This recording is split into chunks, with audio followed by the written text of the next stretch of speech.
Good afternoon, everybody. Big Mike back here with you once again. Welcome back to Big Mike Talks, where today I cover at least two of the promotions that I watched from this week. Sorry, no Ring of Honor. Turns out I needed my watching apparatus to watch Under Siege, so I will not be covering that. Same thing goes for SmackDown, Rampage.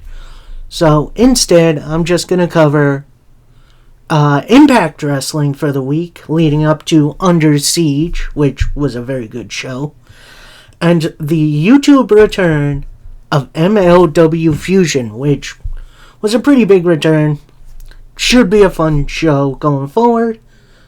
And on that note, grab yourself a snack, maybe a drink, and let's do this. Starting off by covering, of course, Impact Wrestling, which starts us off with a big old matchup between Speedball Mike Bailey, who at the time was in the semifinals of the New Japan Best of the Super Juniors, taking on the X Division Championship challenger, Chris Sabin. I don't know what to say about this match that hasn't already been said. It was a white-hot opener. Both guys worked really, really well together. There was a counter to the Ultima Weapon, which, that was insane. Don't see that every day. And then the finish came after a muscle buster from Sabin into the Cradle Shock for the Uno, Dos, Tres. And, that was a heck of a matchup. It's definitely on my must-watch list, which I'm going to try to get into a little bit more. Next up, we got a vignette from Trinity, which she goes over her recent Impact history, where she showed up 3 weeks ago. She felt the love from the Chicago crowd. And it's a moment she'll never forget. Then she had some company from the Knockouts champion and Jordan Grace, one of the best to ever lace them up. And there was definitely some heat between them. But then she turned her business to Giselle Shaw with her match at Under Siege. And she's ready to go 2-0 at Impact. We then get a vignette from World Champion Steve Maclin. And he goes over his new plans for the world title and how he won.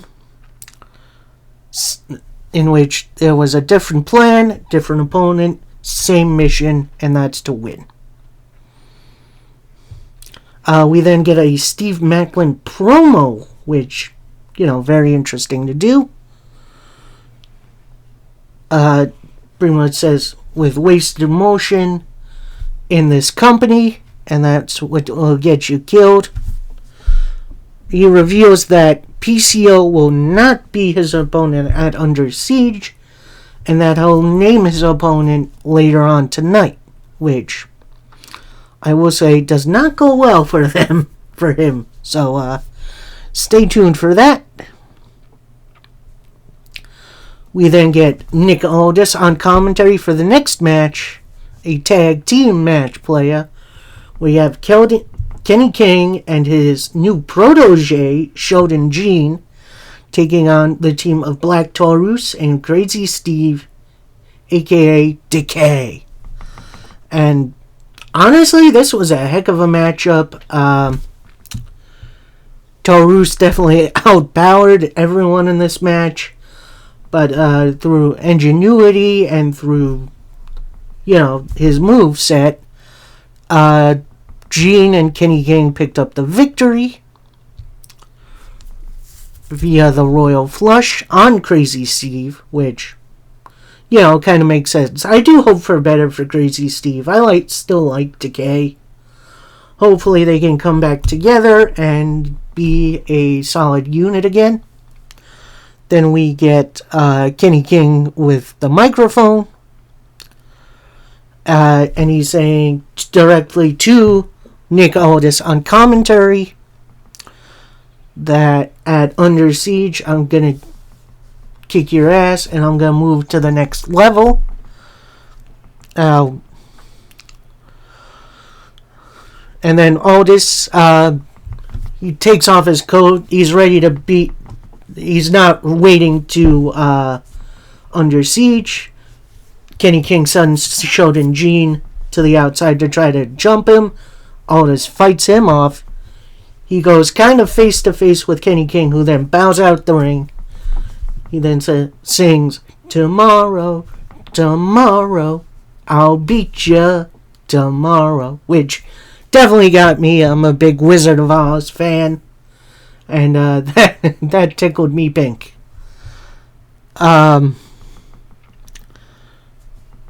We then get a very interesting one-on-one matchup. Before that, we get Jessica backstage. She's looking at the hourglass, ready to go. And then it's revealed she has a match with Taylor Wilde in a few minutes. So she puts down the hourglass, leaves the door to the Undead Realm, and goes to the ring, where she gets beaten in pretty much seconds by Taylor Wilde after the Witch's Wrath. The Coven then attack Jessica. Then we pan backstage. The hourglass has run out. And then out comes...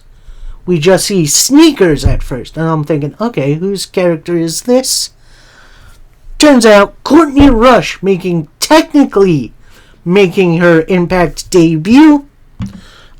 She is the woman behind the Rosemary gimmick, and she's here in Impact.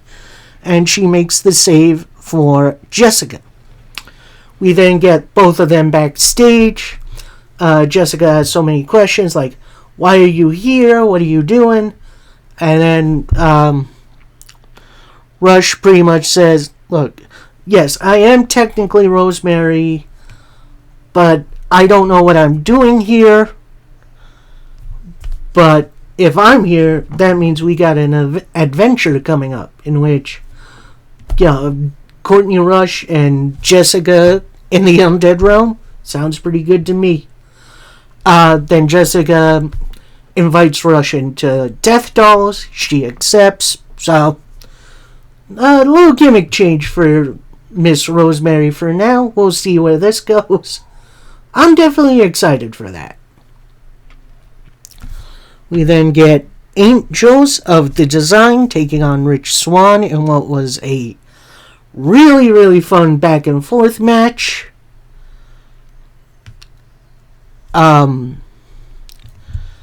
Lot of this was pretty much X-Division at its best. We definitely see a little interference from the Design at first, then Callahan kind of gets in their face, gets them to back off, and then after a 450-year winner, Rich Swann, then the Design the rest of the Design get in the ring, attack Swann, and then beat down Callahan, including bringing out Callahan's baseball bat and using that. So, definitely some really good motivation for Under Siege for that 6-man. We then get a Deonna Purrazzo interview, which, she's got her match with Jordynne Grace coming up. She says she reviews the footage from their attempt at the tag titles, and she sees Grace running into her was an accident, but come Under Siege, I'm going to be ready. I'm not holding back. Then Alicia Edwards comes in. Looks like she's going to be maybe a new challenger for the Knockouts title coming up. I'm not sure. Where she pretty much says, there are a ton of snakes in the locker room. How do you know if Grace isn't one of them? And short but sweet from Miss Edwards. We'll see how that goes. We then cut to a brawl backstage between Killer Kelly and Masha Slamovich, where they go through the venue a little bit backstage, including in the kitchen, which that's kind of funny. Speaking of Miss Edwards, she has a matchup against Jordan Grace, and it's over within minutes via the Grace Driver. We then get a little vignette interview thing from Dirty Dangle, revealing why he attacked Santino. And he does it really in the vein of, The Undertaker's comments from like years ago, how the locker room has become soft and they'd rather social media views over working. Which, I kind of get, but whatever. He then calls out Joe Hendry for their match later on at Under Siege, which I don't think I'll be covering because it was on the pre-show and I missed that. Sorry.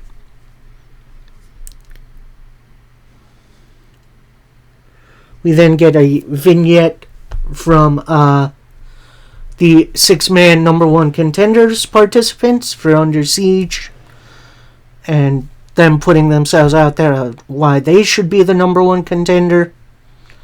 And it was short but sweet. Next up, one-on-one action as we got John Skyler from the Good Hands taking on Chris Bay of the ABC. And this match was really, really good. Like, it was fast-paced from the get-go, but then it did slow down a little bit, but then it picked back up. And then after an Art of Finesse, your winner, Chris Bay. We then get our main event segment of the evening. We have Steve Maclin. He goes to the ring. He says he's supposed to defend against PCO, but obviously due to the events of the past week, that isn't happening because I killed PCO. Which, that might get you a little demonetized. Calls himself a fighting champion. And his new opponent, Champagne Singh, which is one of his minions. He brought into his fold. He then Singh then brings up the finishing my storyline, which little jab at Cody. I love that. Then Singh brings out a list of people he wants to thank, gets through one name, his father, and then out comes Scotty D'Amore. Then Maclin says, "Oh, good, I'm glad you're out here. We can make this official now," and put pen to paper. Scotty D'Amore then reveals, "Oh, yeah, this match ain't happening. Your opponent will not be Champagne Singh. You gotta prove you deserve this title. You're not holding it like a proper champion." Brings up, Josh Alexander, AJ Styles, etc., etc.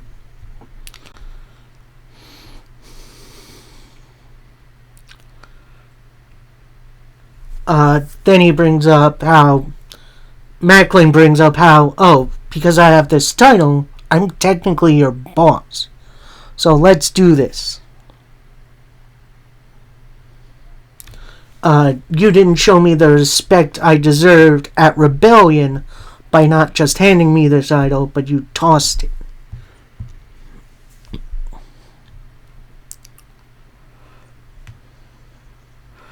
Then Maclin brings up, with Singh not being my next defense, you didn't name my replacement. And then Scotty D'Amore brings up, well, that's because it's still going to be PCO. And then that brings PCO out. He brawls with Maclin, Singh, and Shira to end the show. And honestly, that was a pretty dang good go-home show. And I will be covering Under Siege, as well as Night of Champions and Double or Nothing at a later date. Could be tomorrow, on Monday, or it could be Wednesday, depending on, well, what's going to be going on Tuesday, as I haven't seen Night of Champions yet, so I gotta get that done. And next up, we got the YouTube return of MLW Fusion, and honestly, I like Fusion. I don't care what you say. So, we get a little Battle Riot recap of Alex Kane winning. We'll be hearing from him a little later, as Fusion this week takes place from Tijuana, Mexico, as we are getting the Super Series, which, you know, we get a little intra-promotional MLW whatever crash promotion super show. And it starts with Taya Valkyrie, John Mundo, and Sam Adonis celebrating being back in Mexico, considering they all work for AAA. Then we get a cheers to finding Cesar Duran, who they give a big poster board, missing person's poster board to an employee to, I guess, hang up, which, that was pretty funny. Taya has a big defense coming up later of not only the MLW Featherweight title, but the Reina de Reinas title as well. We'll get to that. But first, we got a hardcore match. And it is a triple threat match featuring Crazy Frank.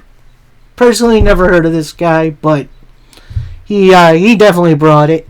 MLW Tag Team Champion Juicy Finau, who, dang, and Lucha Libre legend Damien Says. And honestly, they brought everything to the table. Kendo sticks. They drove each other through a plasma screen TV. They brought out the little skewers. I don't even know what to call those things, but like where you're making like a shish kebab. You put it on those pikes. Yeah, they drove it into each other's heads, which is absolutely crazy. Then, apparently, Crazy Frank is a part of a crew. I didn't quite catch the name. I do apologize for that. And they got involved, including being driven through panes of glass, which is absolutely insane. Finish of the match came via the Samoan Drop and the Moonsault, which, that's impressive for a big guy, from Juicy Finau.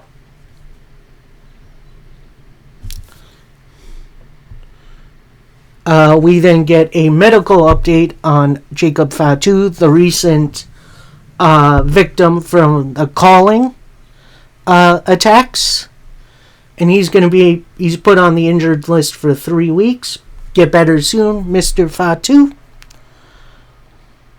But it is also revealed he still has that open weight title shot that he was going for before the Calling attacked him. Then we get an interview from world champion Alexander Hammerstone. He's confident that he can beat Alex Kane, puts opponents in his place. Then he says Alex Kane is stalling. We could do this match right now. Instead, he's running away faster than Danny Limelight. Surprised that dude got brought up. Saying, I'm ready, you're not. Then wishes Jacob Fatu luck in his recovery. And then he's pretty much saying, yeah, I'm ready to put the Calling in their place next time they attack. We then get a Delmi Exo promo, who looks like she's set up to be the next challenger for Taya Valkyrie's title. Pretty much says Taya talks a bit too much, She calls herself the Queen of Queens, but she's never messed with the God Queen. So, short but sweet from Delmy. Going to be interesting. We then get a repeat Manders promo where he pretty much goes over, what it's mean to be a cowboy. And then he calls his shot for the open weight title. So, we'll see what happens there.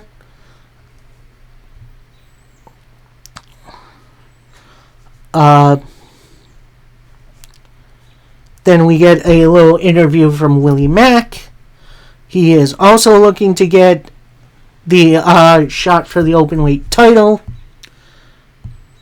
Then he reveals that he has Cesar Duran's leftover goods, aka maybe.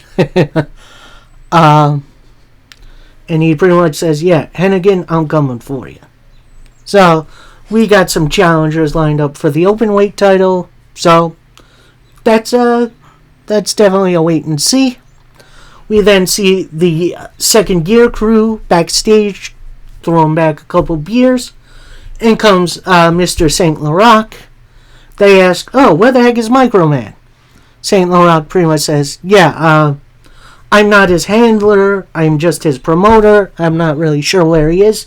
But I'm going to tell you guys right now, stay away from Microman. Then Microman rolls up. Pretty much says, hey, guys. And they give him a beer. They walk off. And they're getting ready for another match. Then we get the Alex Kane press conference in which he reveals Mr. Thomas is training for another match coming up. Reveals that what the people want, the people get, and that's Boom-Aye.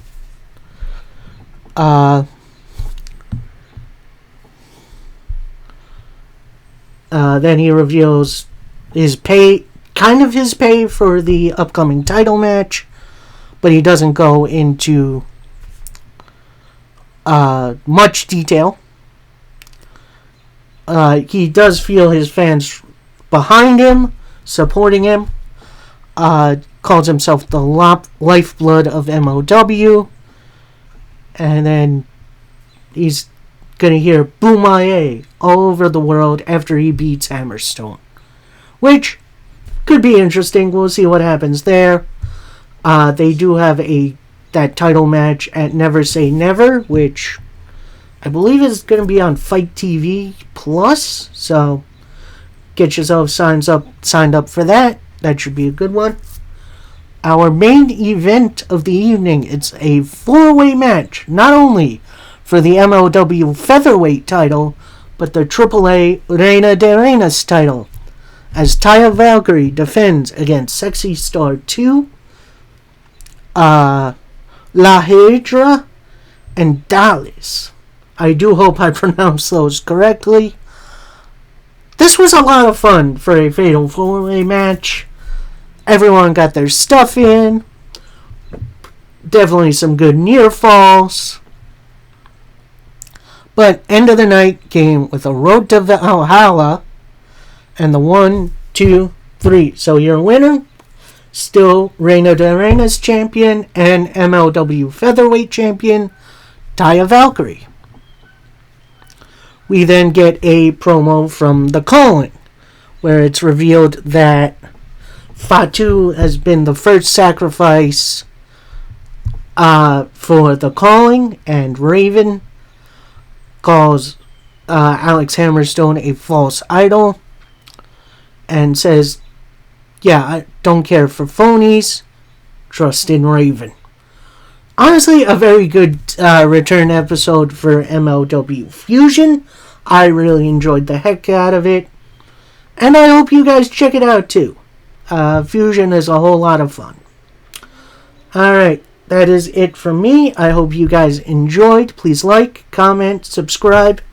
Next time you'll see me, it'll either be on Monday or Wednesday, depending on how I feel.